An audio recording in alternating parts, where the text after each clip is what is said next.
Title: Why Canada Sends Its Oil to the USA to Refine It When It Has Its Own as Many as 10 Refineries.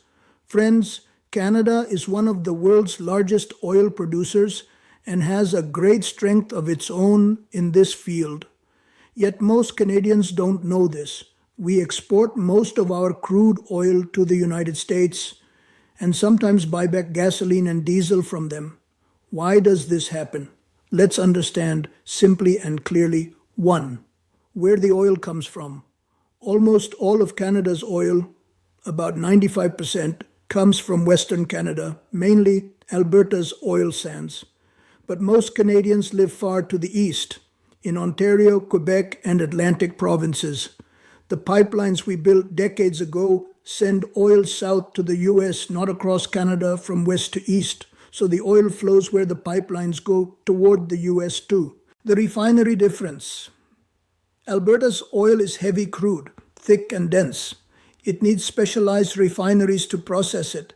Many refineries in eastern Canada are designed for lighter oil and imported crude, not Alberta's heavy crude, but US refineries, especially in Texas and Louisiana, are perfectly designed to handle heavy Canadian oil.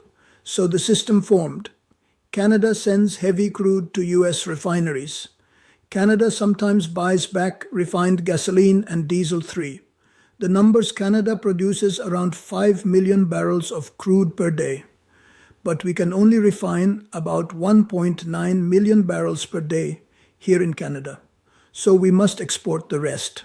Today, approximately 4 million barrels per day go to the US.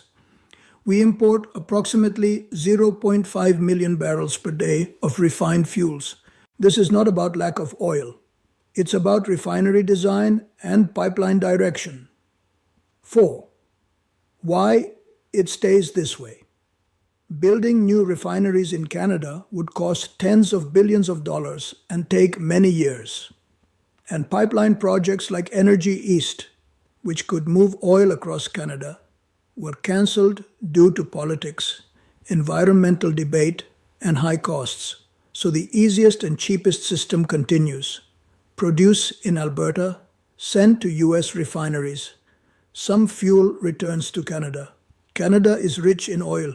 The issue is not the oil, but the pathways and refineries we built long ago. When you fill your car, remember this journey. Oil from Alberta, traveling thousands of kilometers, refined in the United States, and coming back to your gas station here in Canada. Understanding this helps us see the